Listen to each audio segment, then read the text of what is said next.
शाम के ठीक 6:10 बजे थे। शहर के पॉश इलाके रिवरसाइड एवेन्यू की रोशनी मानो सितारों की बौछार कर रही थी। उसी रोशनी के बीच खड़ा था शहर का सबसे luxury jewellery showroom, royal times jewellers. कांच की ऊंची दीवारें, सोने हीरो की चमक से भरे डिस्प्ले, दरवाजे पर 2 सिक्योरिटी गार्ड खड़े थे। उसी वक्त सड़क के उस पार से एक बुजुर्ग आदमी धीरे धीरे चलता हुआ आया। सफेद धोती कुर्ता, पैरों में पुराने चप्पल, कलाई पर एक टूटी हुई पुरानी घड़ी और हाथ में लकड़ी की छड़ी। वह शोरूम के सामने रुका। कुछ पल तक शीशे के अंदर चमकती ज्वेलरी देखते रहे, फिर मुस्कुराए और अंदर जाने लगे। तभी गार्ड ने रास्ता रोक लिया। अरे बाबा, आप कहाँ घुस रहे हैं? दूसरा गार्ड बोला, यहाँ करोड़ों की ज्वेलरी रखी है, कोई जनरल स्टोर नहीं है। बुजुर्ग शांत आवाज में बोले, बेटा, एक घड़ी खरीदनी है, अंदर जाना है। गार्ड हंसे, यहाँ घड़ी खरीदने आते हैं वो जिनकी कार की चाबी ही 10 लाख की होती है। आप तो बस घूमने आए होंगे। चलिए बाहर, बाहर। बुजुर्ग ने नरम स्वर में कहा, मैं ग्राहक हूँ, मुझे अंदर किसी से मिलना है। तभी अंदर से हाई हील्स की टकटक हुई। वो थी रिया कपूर, शोरूम की manager. Black shirt, gold pen और हमेशा की तरह एटीट्यूड से भरी। वह बुजुर्ग को सिर से पैर तक देखती है और ताना मारती है, बाबा, आप इस शोरूम में घड़ी खरीदेंगे? हंसी रोककर कहती है, हमारी सबसे सस्ती घड़ी 5 लाख की है। शायद आप गलत दुकान में आ गए। बुजुर्ग बस मुस्कुराए, बेटी, मुझे वही घड़ी चाहिए जिसमें तुम्हारी सबसे अच्छी कला झलकती है। तुम दिखा दोगी? रिया और जोर से हंसी। रिया शोरूम के स्टाफ को इशारा करती है, जरा इन्हें बाहर ले जाओ, टाइम पास करने आए हैं।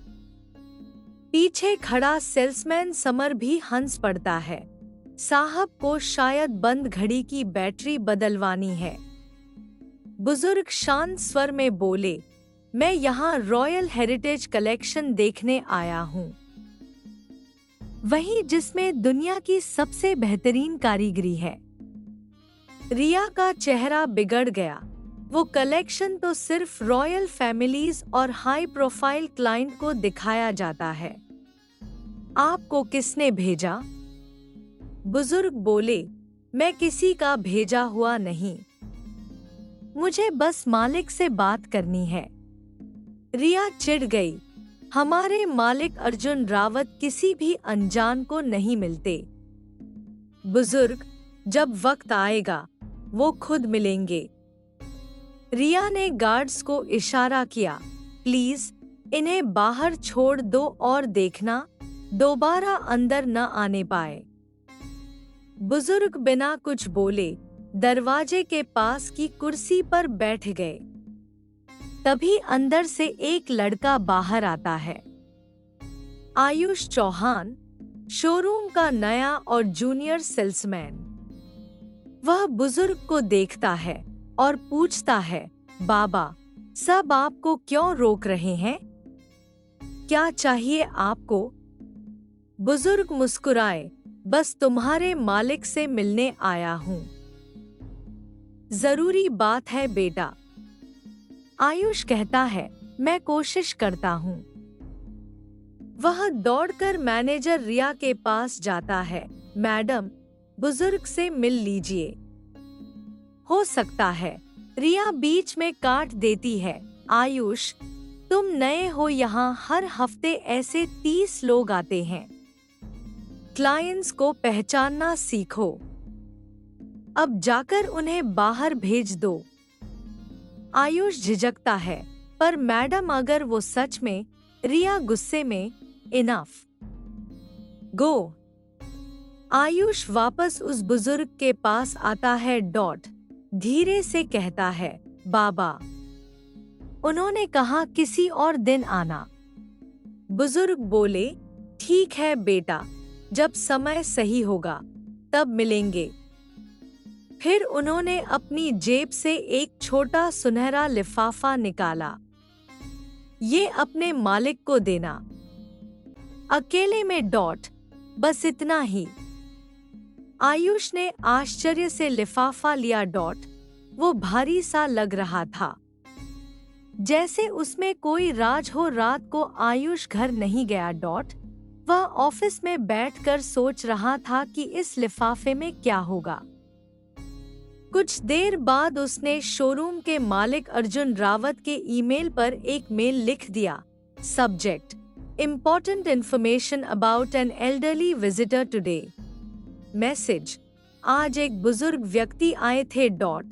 स्टाफ ने उन्हें पहचानने से पहले ही अपमानित किया।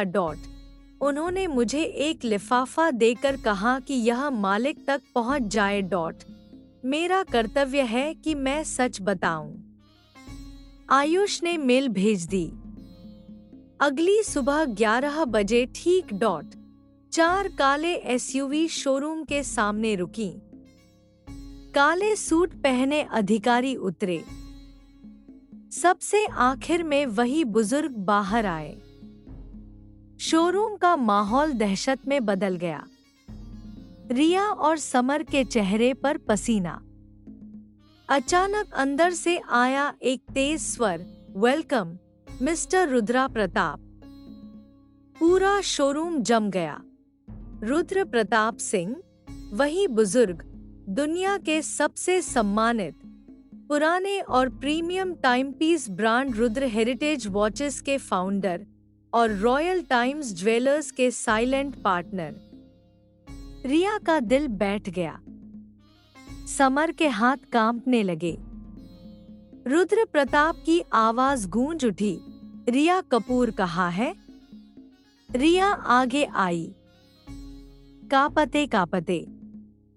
रुद्र बोले, कल मुझे बाहर रोकने की हिम्मत आपने की थी?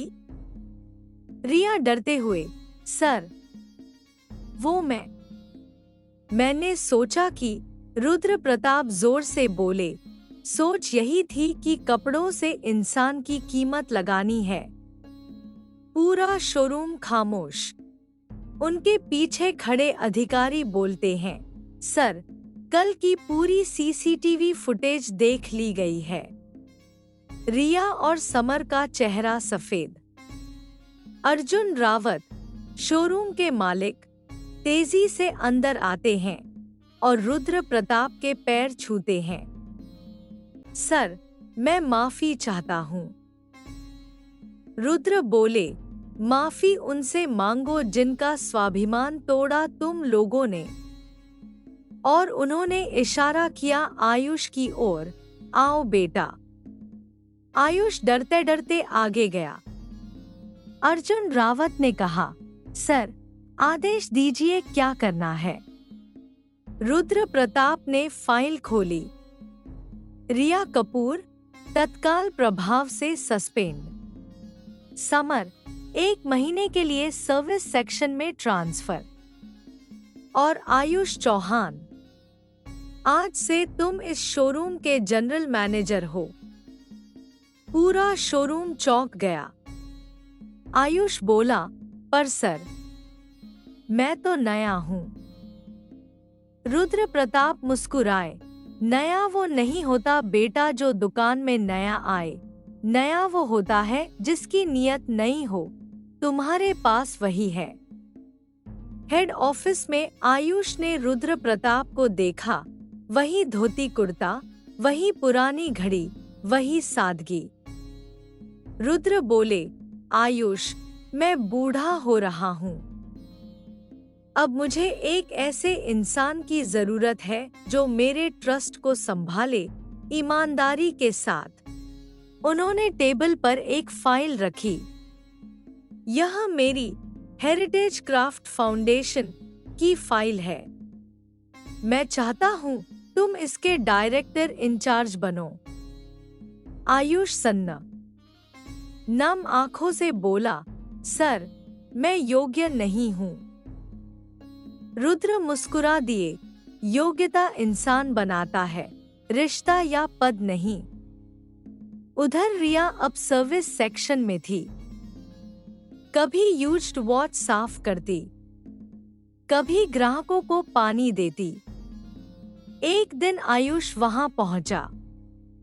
रिया ने शर्म से सिर झुका दिया। सर, मैं सॉरी। आयुष बोला, मैं सर नहीं, आयुष हूं। और सबको दूसरा मौका मिलता है जिन्हें सीखनी होती है। रिया की आंखें भर आईं। उस रात आयुष जब शोरूम से बाहर निकला, वहीं पुरानी काली कार खड़ी थी जिसमें रुद्र प्रताप आते थे। बोनेट पर एक पत्र रखा था। आयुष ने खोला। सिर्फ एक वाक्य लिखा था, जब दुनिया तुम्हें पहचानने लगे तब भी उतने ही सच्चे रहना जितने उस दिन थे जब कोई तुम्हें पहचानता भी नहीं था। आयुष आसमान की तरफ देख मुस्कुराया।